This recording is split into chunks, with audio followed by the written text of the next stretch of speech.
புசு புசு நல்லா உளுந்து வடையும் மிருதுவான கேசரியும் செய்ய போகிறோம். அதுக்காக உளுந்து பாருங்கள் 300 கிராமு நல்லா 3 ஹவர் 3 முறை வாஷ் பண்ணிவிட்டு 3 ஹவர் ஊற வச்சுருக்கேன். நல்லா ஊறிடுத்து இதை அப்படியே மிக்ஸி கப்பில் போட்டு நல்லா சாஃப்டாக அரைச்சி எடுத்துக்கலாம். நல்லா கொஞ்சம் நல்ல கையில் தொட்டு பார்த்தா நைஸாக இருக்கிற அளவுக்கு இருந்தால் போதும். உளுந்து அந்த பதத்தில் நம்ம நல்லா அரைச்சி எடுத்துக்கலாம். அப்போ தான் கரெக்டாக நம்மளுக்கு உளுந்து வடை ரொம்ப புசு புசுன்னு வருங்க. நல்லா பாருங்கள், இந்த அளவுக்கு இந்த மெத்தடில் சாஃப்டாக நம்ம அரைச்சி எடுத்துக்கணும். உளுந்து இந்த பதம் தான் கரெக்டாக இருக்கும். நிறைய தண்ணி போடக்கூடாது, லிமிட்டாக தண்ணி போட்டுட்டு நல்லா சாஃப்டாக புசு புசுன்னு இருக்கிற மாதிரி நம்ம கையில் மாவு தொட்டாலே தெரியும் உளுந்து மாவு சாஃப்டாக இருக்கும்.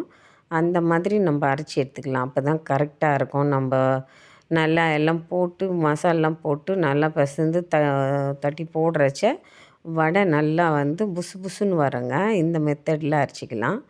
மிக்சியில் அரைச்சாலையும் நல்ல புசு புசுன்னு தான் வரும். அந்த மாதிரி இந்த ஒரு கப்பு போட்டு நான் 300 கிராம் போட்டு அரைச்சி வச்சுருக்கேன். இதுக்கு 2 வெங்காயம் நல்லா மெல்லிசாக ஃபைன் ஷார்ப்பில் கட் பண்ணி போட்டிருக்கேன்.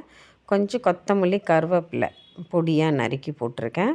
பச்சை மிளகாய் பொடியாக நறுக்கி 2 பச்சை மிளகாய் எடுத்துருக்கேன். மிளகு கொஞ்சம் ஒரு ஸ்பூன் அளவுக்கு, நல்ல பெரிய ஸ்பூனில் ஒரு ஸ்பூன் அளவுக்கு மிளகு போட்டுக்கலாம். தேவையான அளவுக்கு உப்பு போட்டுக்கலாம். பெருங்காயம் வாசனைக்காக பெருங்காயம் போட்டுக்கலாம். தேவையான அளவு உப்பு, வாசனைக்காக கொஞ்சம் பெருங்காயம், 1.5 ஸ்பூன் அளவுக்கு. நல்ல பெரிய ஸ்பூனாக இருந்தால் 1 ஸ்பூன் போதும் மிளகு. சின்ன ஸ்பூன்னால் 1.5 ஸ்பூன் எடுத்துக்கலாம், கரெக்டாக இருக்கும். மிளகு பாருங்கள் 1.5 ஸ்பூன் அளவுக்கு எடுத்துருக்குறோம். நல்லா இதை அடித்து பிசைந்துக்கலாங்க சாஃப்டாக நல்லா மாவை. அப்போ தான் உளுந்து மாவு நல்லா போட்டு எல்லாத்தையும் மிக்ஸ் பண்ணி நல்லா அடித்து பிசைந்துக்கலாம். கொஞ்சம் நல்லா மோர் அடிப்போம் இல்லைங்களா, அந்த மாதிரி நல்லா அடித்து பிசைந்து எடுத்துக்குவோம். நல்லா சாஃப்டாக அந்த மாதிரி நல்லா பிசைந்துட்டு இந்த அளவுக்கு நல்லா க்ளீனாக பிசைந்துக்கலாம். அப்போ நல்லா இப்போ கொஞ்சம் எவ்வளோ நம்ம இங்கே பிசைறீங்களோ அவ்வளோ சாஃப்டாக வரும் புசு புசுன்னு வடை. நல்லா பிசைந்துக்கலாம் போட்டு.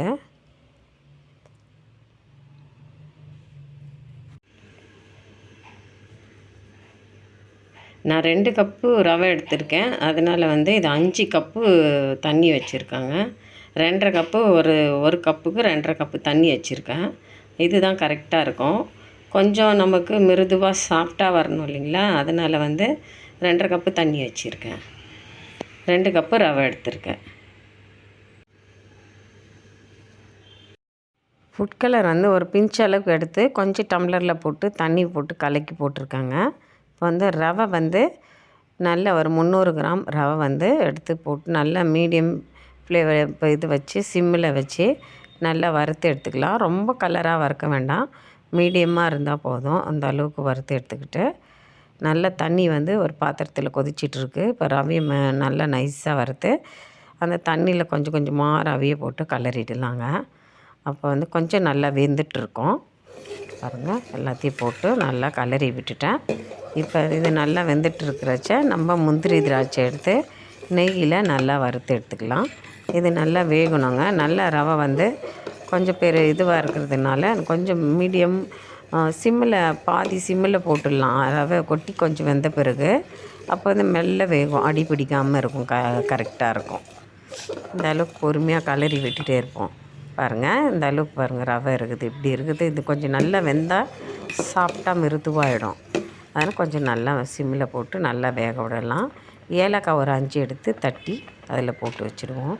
இப்போ வெந்துட்டுருக்கட்டும்.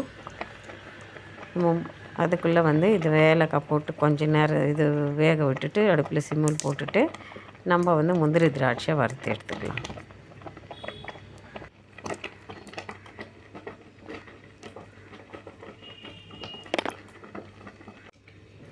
இது பாருங்கள், நெய் நான் வீட்டில் தயார் பண்ணது. நல்ல குருணையாக எப்படி ரொம்ப வாசமாக இருக்கும். இந்த நெய் தான் நான் எடுத்திருக்கேன். நல்லா 1 ஸ்பூன் அளவுக்கு, பெரிய ஸ்பூனில் ஒரு ஸ்பூன் அளவுக்கு எடுத்துருக்கிறேன். சர்க்கரை பாருங்கள், சர்க்கரை நம்ம 300 கிராம் போட்டிருங்கன்னா 350 கிராம், ஒரு 50 கூட இருந்தால் ஸ்வீட்டு நல்லாயிருக்கும். 350 கிராம் அளவுக்கு சர்க்கரை போட்டு நல்லா மிக்ஸ் பண்ணி விடலாம். அது நல்லா குழஞ்சி வெந்துட்டுருக்கோம். அதுக்குள்ளே நெய் வந்து நான் சிம்மில் வச்சுருக்கேன் பக்கத்தில், அப்படியே அது காஞ்சிட்ருக்கு அப்படியே. இப்போ அதுக்கு கொஞ்சம் சூடான பிறகு நல்ல சிம்மில் வச்சிடலாம். இதை கொஞ்சம் மிக்ஸ் பண்ணி கேசரி கொஞ்சம் இது நல்லா குழஞ்சி வெந்துட்டுருக்கிறதுக்குள்ளே முந்திரி திராட்சையை வறுத்து எடுத்துப்போம்.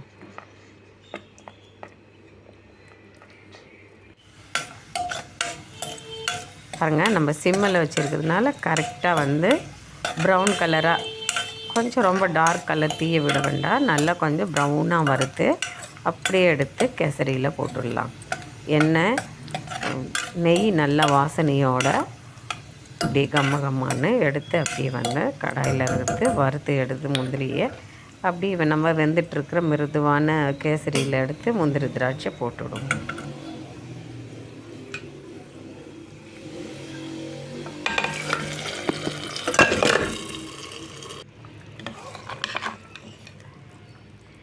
நல்ல கமகமன்னு வாசனை பாருங்கள், எவ்வளோ சாஃப்டாக இருக்குது கேசரி. இந்த அளவுக்கு நைஸாக இருந்தால் தான் வந்து சாஃப்டாக இருக்கும். நம்ம அவ்வளோ மிருதுவாக இருக்குங்க. இந்த மெத்தடில் செய்யணும்.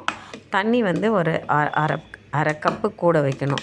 2 கப்புன்னா 2.5 கப்போ நம்ம வச்சோம்னா இந்த பதத்தில் நல்லா சாஃப்டாக மிருதுவான கேசரி ரெடி ஆகிடும். இப்போ வடை மாவு ரெடி வச்சதில் அதை தட்டி அப்படியே போட்டிருக்கேன். அது வெந்துட்டுருக்கு. நல்லா புசுன்னு ஒரு வடியாக தட்டி போட்டு எல்லாத்தையும் எடுத்து வச்சுக்கலாம்.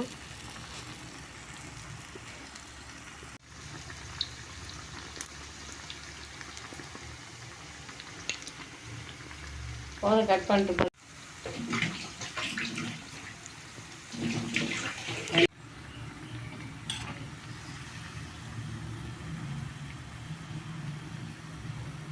பாருங்கள், நல்ல பெரிய சைஸில் புசுன்னு வடை வந்து உளுந்து வடை கமகமன்னு வாசனையோட பெருங்காய வாசனையோட ரெடி ஆயிடுச்சு. இப்போ மிருதுவான கேசரி ஒரு கப்பில் போட்டு எடுத்து வச்சிருவோம். எவ்வளோ சாஃப்டாக அப்படியே அல்வா மாதிரி இருக்குது பாருங்கள் கேசரி.